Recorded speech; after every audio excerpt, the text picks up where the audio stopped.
लोगों से गुजारिश करता हूं कि अपने लिए एक बार जोरदार तालियां बजाइए साथियों, अपने लिए एक बार जोरदार ताली बजाइए, क्योंकि आपके बिना यह लड़ाई असंभव है साथियों। मैं आपको बतलाना चाहता हूं कि वार्ड क्रमांक 31 में इस बार युद्ध है, युद्ध है कि नहीं युद्ध, बताइए, सही बात है ना। यह सीट पूरे मुंबई में 227 में से सबसे चर्चित सीट मानी जा रही है साथियों, सबसे चर्चित सीट मानी जा रही है। एक तरफ धर्म और दूसरी तरफ अधर्म। सिर्फ ये बताने आया हूँ कि पिछले कई साल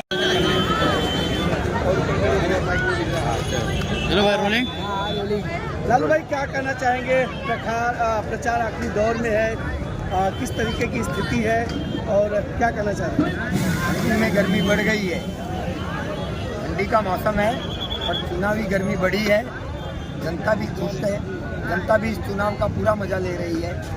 सामने वाले की ज़मीन सरक रही है, तो वो अभी पूरा माहौल, मतलब ये आपको देखने को मिलेगा इस वार्ड क्रमांक 31 में कि चाचा परेशान है, चाचा पूरी तरीके से परेशान है और आरोप प्रत्यारोप का सिलसिला चालू किया है उन्होंने। अभी पहले जाति पर थे, फिर धर्म पे आए, जाति के नाम पर वोट मांग रहे थे, फिर धर्म पर वोट मांग रहे हैं, फिर बोलते हैं नहीं मुझे देखकर वोट दीजिए, और अभी गुंडागर्दी पर आए हैं। तो मैं उनसे यही कहना चाहूँगा, किसी एक मुद्दे पर कायम रहो, आप बार बार मुद्दे क्यों बदल रहे हो? हाँ, मुद्दा बदलना उनका हमेशा से पेशा रहा है, क्योंकि राजनीति करना यही तो उन्होंने किया है हमेशा, लोगों को लड़ाना, लोगों के बीच में जाति के नाम पर झगड़े कराना, यही काम उनका है हमेशा से, और पार्टियां बदलना। विरोधी आप पे कई तरीके के आरोप लगा रहे हैं, कह रहे हैं कि आप ये हो वो हो, तो उस पर आप क्या कहेंगे? जनता को सब पता है कौन किधर है, पब्लिक है, ये सब जानती है कि अचानक ये चुनाव में ऐसे आरोप क्यों लग रहे हैं। अगर आरोप लगाने ही होते तो पहले लगाते ना मेरे। आपका चुनावी मुद्दा क्या है? जीत के आने के बाद आप क्या करेंगे? चुनावी मुद्दा यही है कि जनता का सेवक जो होता है वो जनता के लिए काम करता है, बिल्डर लोग के लिए काम नहीं करता। ऐसा इन दिनों जिस तरीके से जमीनी स्तर पे काम कर रही है और जिस तरीके से बड़े नेता खुद इस छोटे चुनाव में पूरी ताकत लगाए हैं, कितना अनुमान है सीट जीतने की मुंबई के लिए? साहब ऐसा है कि ये सीट अभी इस समय एकदम चर्चित सीट है, आपने देखा होगा बड़े बड़े नेता इस सीट पर आ रहे हैं। अब इनके पास कुछ नहीं बचा तो उत्तर प्रदेश से, बाहर से, मतलब एमएलए लोगों को बुलाया जा रहा है। मैथिली ठाकुर बिहार से आई, मतलब उनको गली गली घुमाया जा रहा है। तो ये जो माहौल है, ये माहौल आपको देखकर पता चलेगा कि कांग्रेस मजबूत हो रही है।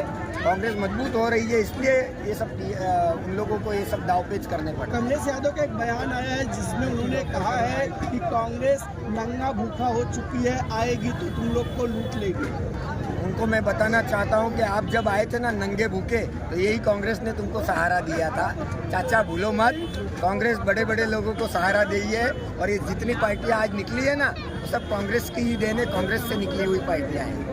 आपका आरोप है कि सारी पार्टी के पैसे बांटे गए थे, इसके लिए नहीं, हमने हमारी जो भी मतलब तैयार थी वो हमने अथॉरिटी को दे दी है, इलेक्शन कमीशन को भी दी है और पुलिस में भी दी है। आगे का काम वो करेंगे। बस जनता से कहना चाहता हूँ कि आप ये सब चीज़ के झांसे में मत आइए, और अपना जो मत का अधिकार है इस तरीके से जाया मत होने दीजिए। मत का अधिकार सभी को सम्मान है। बाबा साहब आम्बेडकर ने जो मत का अधिकार दिया है, गरीब को भी एक, अमीर को भी एक, तो वो जो मत का अधिकार है वो इस तरीके से थोड़े से पैसों के लिए खराब मत कीजिए, और एक अच्छा उम्मीदवार चुनिए ताकि लोकतंत्र बचे। लोकतंत्र का गला घोटने का काम ये जो नेता कर रहे हैं, तो इसको इसके समक्ष लड़ने का काम जनता ही कर सकती है। लालू भाई, आपके पार्टी की तरफ से कोई स्टार प्रचारक आपके विभाग में नहीं है, लेकिन जनता आपको स्टार बनाने जा रही है, क्या रिएक्शन देख के लग रहा है सब? नहीं, स्टार प्रचारक की हमको ज़रूरत ही नहीं है। हमारे नेता सब जो है सब स्टार प्रचारक है अपने आप में। तो मैं आपको एक बात बताना चाहता हूँ, हमारे